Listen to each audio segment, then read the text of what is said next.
এই তো খাবার আসছে তো। আরে খুব খিদে পেয়েছে মনে হয়। দাঁড়া, এই তো খাবার এসে গেছে। ঠিক আছে, হ্যাঁ ঠিক আছে, দেখ দাও দাও, এই নাও খাও। কি খাচ্ছ না কেন? কি হয়েছে? খাও খাও না তুমি। ও বড় মেয়ে তো খাচ্ছে না, খিদে পেয়েছে তো। খাচ্ছিস না কেন বাবা? খা। কি হলো বলো তো? কি হয়েছে? হ্যাঁ তুমি খাচ্ছ না কেন? পেট তো পড়ে গেছে। কি হয়েছে? আরে কি ব্যাপার? কি বাচ্চাটা এত এত কান্নাকাটি করছে দিদিভাই? এই জন্য বলি অন্যের বাচ্চাকে নিয়ে আসলে তুমি আমাকে দাও তো, দিয়ে আসো। মা বাবাকে, ওর শরীর খারাপ হয়ে যাবে। ওর শরীর খারাপ হয়ে যাবে। এত ছোট ছোট ব্যাপারে উত্তেজিত হয়ে যাস বলতো? শোন শোন ছোট, ওর বাবা মা কাজে গেছে, ওর বাবা মার কাজ শেষ হয়ে গেলে ওকে এখানে আসবে, নিয়ে যাবে ওকে। আচ্ছা আচ্ছা আচ্ছা, এই নিয়ে কি এখন ঝগড়াঝাটি করার সময়? বাচ্চাটাকে কিভাবে চুপ করাবে সেটা নিয়ে ভাবো। বুঝতে পারছি না বড় মা, খিদে তো পেয়েছে কিন্তু খাচ্ছে না, পেটটা পড়ে গেছে। কি হয়েছে? তুমি তুমি এমন কেন করছো? হ্যাঁ ও বড়নাথ বউ, আমার তো মনে হচ্ছে ও মায়ের দুধ খায়। তুমি একটা কাজ করো না, তুমি ওর মাকে ফোন করে এক্ষুনি চলে আসতে বলো। বড় মা কাকে ফোন করবে? রুমেলা দিকে? হ্যাঁ।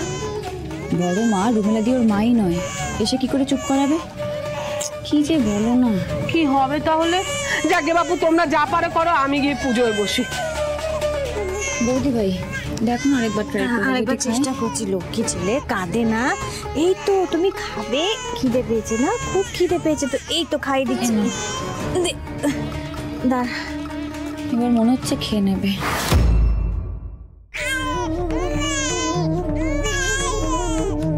বাচ্চাদের কত যত্নে রাখতে হয়।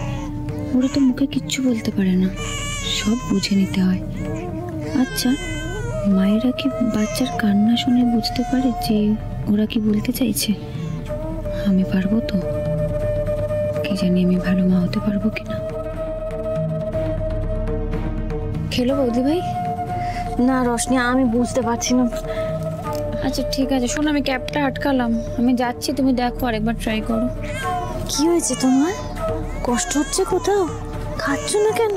হ্যাঁ দিয়ে আসতে পারতে, জানো তো।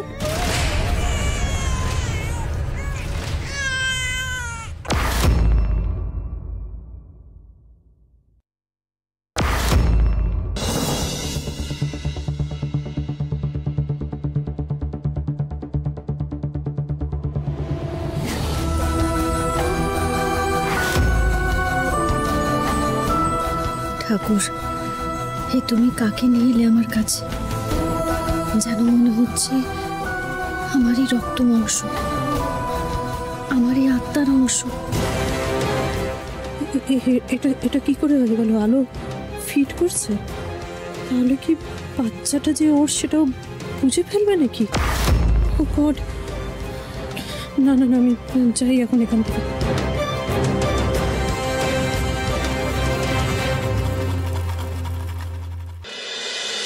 স্যার, এভাবে চুপ করে থাকবেন না স্যার, আমরা অনেকক্ষণ ধরে অপেক্ষা করছি, একটা প্লিজ কিছু বলুন। রুদ্রবাবু, আপনাদের মনের অবস্থাটা আমরা বুঝতে পারছি। ইন্সপেক্টর সান্যালও তো তার সোর্স অ্যাপ্লাই করেছেন। আসলে এই ধরনের কেসগুলোতে একটু সময় লাগে।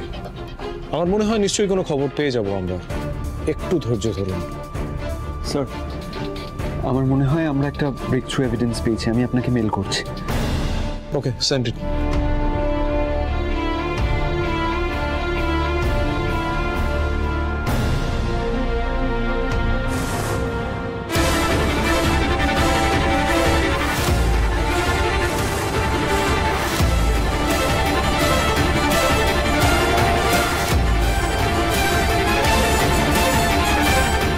ব্যাস ব্যাস, এতটুকু? গাড়িটা আবার কোন দিকে গেল কোনো ফুটেজ নেই?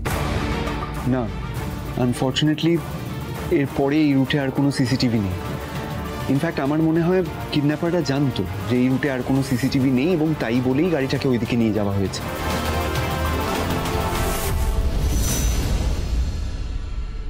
প্রিয়াংশ, প্লিজ কিছু বল, এইভাবে চুপ করে থাকিস না, দয়া করে কিছু একটা বল।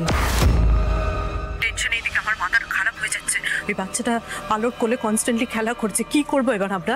আরে শেষ, রিল্যাক্স কর না, খেলা অনেক আগে শুরু হয়ে গেছে। আলোর বাচ্চা বাচ্চা যতই তার মায়ের করে খেলা করুক না কেন, রুদ্র আর আলো কোনোদিনও জানতেই পারবে না যে ওদের কানের ঢোকা থেকে বাচ্চাটা বেরিয়ে গেছে, তারা চিনতেও পারেনি। Just wait and watch.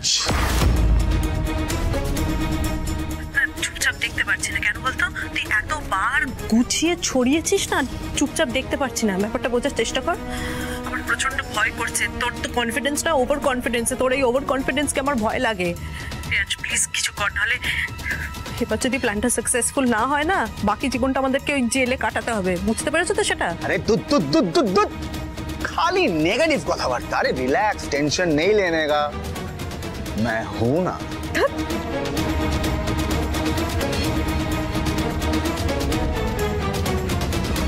কি ডাক্তার, কি হয়েছে? কেন কেন শুধু শুধু আমাকে আটকে রেখেছেন বলুন তো? প্লিজ প্লিজ আমাকে ছেড়ে দিন প্লিজ। কেন শুধু আমাকে আটকে রেখেছেন বলুন তো? প্লিজ প্লিজ আমাকে ছেড়ে দিন। আরে ভোর মশাই, তোমাকে ছাড়লে হবে নাকি? আরে তোমাকে ছাড়লে পুলিশ ধরে নেবে। আরে কথায় আছে না, কান টানলে মাথা আসে, মানে আমরা ধরা পড়ে যাবো তো। আমাকে দয়া করে ছেড়ে দিন। আপনি আমার মেয়ের অবস্থাটা তো নিশ্চয়ই জানেন।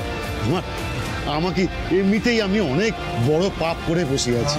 প্লিজ প্লিজ আমাকে দিয়ে মুশকিল রে বাবা। আরে বাবা, আপনার মেয়ের চিকিৎসার জন্য টাকা দিচ্ছি তো আমি। আপনি শুধু আপনার মেয়ের চিকিৎসা নিয়ে ভাবুন, অন্যের বাচ্চাকে নিয়ে কি করতে হবে না হবে সেটা তো আপনার দেখার দরকার নেই, তাই না?